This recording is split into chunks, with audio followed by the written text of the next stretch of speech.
34 নম্বর অধ্যায় বলছেন বাবু বাবু মাল্লাম ইয়ারাল উযু ইল্লা মিনাল মাখরাজাইনি মিনাল কবলি ওয়াদ দুবুর। গুরুত্বপূর্ণ অধ্যায় আজকে এটি।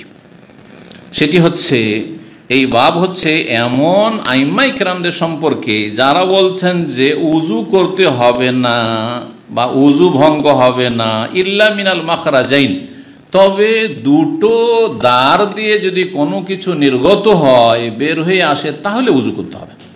দুটো রাস্তা ছাড়া, পেশাবের রাস্তা আর পায়খানার রাস্তা, আল কবল ও দবর, সামনে কবল পেশাবের রাস্তা আর দবর পায়খানার রাস্তা, এই দুটো পথ ছাড়া অন্য কোনো শরীরের অঙ্গ প্রত্যঙ্গ দিয়ে কোনো কিছু যদি নির্গত হয় তাতে উযু নষ্ট হয় না। সুতরাং মুখ ভর্তি হয়ে যদি বমি হয়ে যায়, মুখ দিয়ে বেরোলো, তাতে উযু নষ্ট হবে না। নাক দিয়ে রক্ত, অনেকের নাক দিয়ে রক্ত পড়ে, নাক দিয়ে যদি রক্ত পড়ে তাতে উযু নষ্ট হবে না, তাতে উযু নষ্ট হবে না। কোনো জায়গায় ক্ষত আছে অথবা আপনার অস্ত্রোপচার করা হয়েছে আর অনেক রক্ত ঝরেছে অথবা আঘাত লেগেছে রক্ত ঝরেছে, তাতেও উযু নষ্ট হবে না। এক কথায় পেশাব পায়খানার রাস্তা দিয়ে কোনো কিছু যদি বের হয় সহজ ভাষায়, তাহলে তাতে উযু নষ্ট হবে। এটা হচ্ছে মূলত উযু ভঙ্গের কারণ। সে পেশাব পায়খানার রাস্তা দিয়ে পেশাব বেরোক, পায়খানা বেরোক, অথবা বায়ু নির্গত হোক, অথবা কৃমি,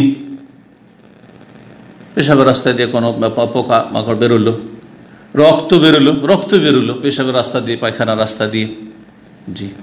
তারপরে মনি, মাজি, মানির ক্ষেত্রে গোসল রয়েছে, মাজি ওয়াদি যা কিছু বেরোক না কেন কি হবে? উযু নষ্ট হবে, জি হ্যাঁ।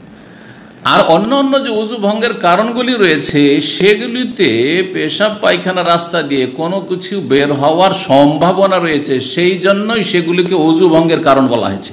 মূলত সেগুলি সরাসরি উযু ভঙ্গের কারণ নয়। সূক্ষ্ম কথাটা ভালো করে বুঝে নেন।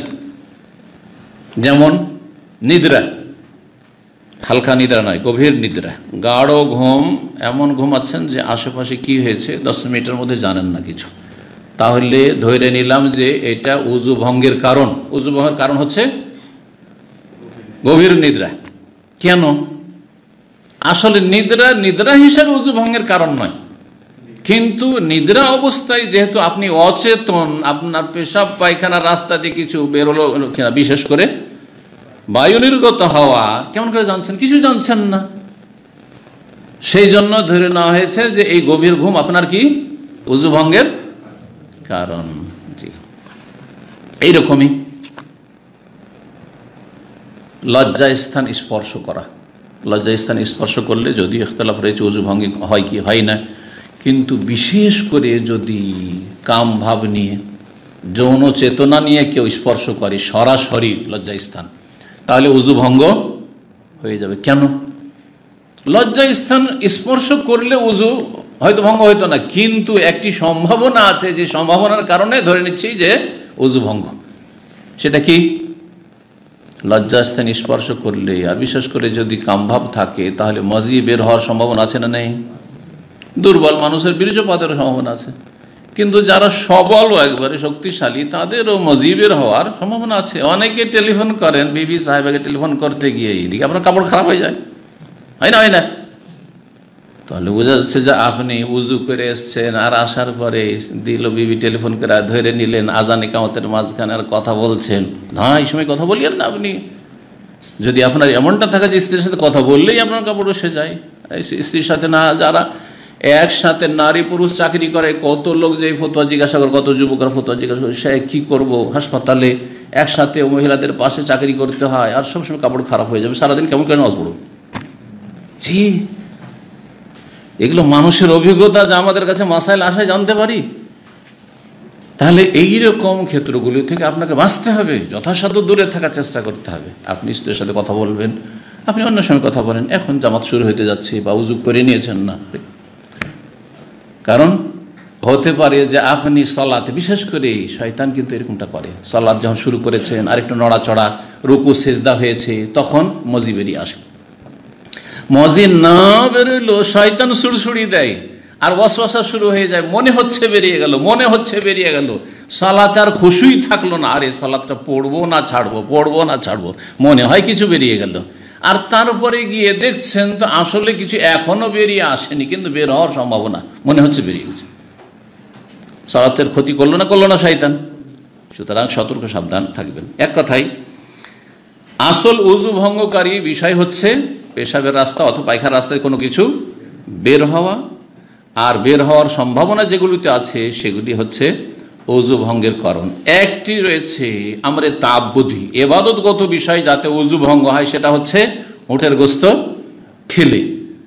যদিও বিষয়টিতে ইখতিলাফ করেছেন কিন্তু স্পষ্ট আইম্মায়ে কেরামগণ, কিন্তু এই ক্ষেত্রে স্পষ্ট হাদিস থাকতে কি ইখতিলাফ করেছে সেটা দেখার বিষয় নয়। এই জন্য ইমাম আহমদ রাহিমাহুল্লাহর মত এবং যারা আহলুল হাদিস কোরআন সুন্নাহ অনুসারী তাদের মতটি হচ্ছে শক্তিশালী, যে রাসূলুল্লাহ সাল্লাল্লাহু আলাইহি ওয়াসাল্লামকে সাহাবীরা জিজ্ঞেস আনা তাওয়াদ্দাউ মিন লুহুমুল ইবলি, উটের গোশত খেলে কি আমরা উযু করব? বলে নাম তাওয়াদ্দাউ মিন লুহুমুল ইবলি, উটের গোশত খেলে উযু করে নাও।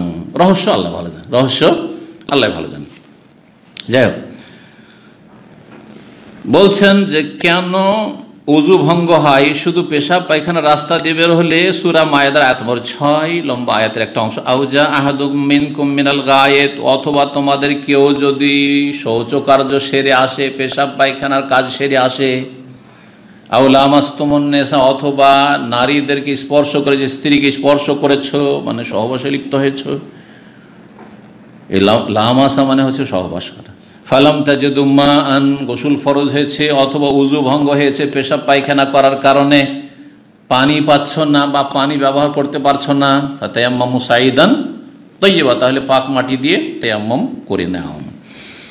তো এই ছিল আয়াত দলিল যে পেশাব পায়খানা রাস্তা দিয়ে কোনো কিছু বেরোলে কি হবে? উযু নষ্ট হবে।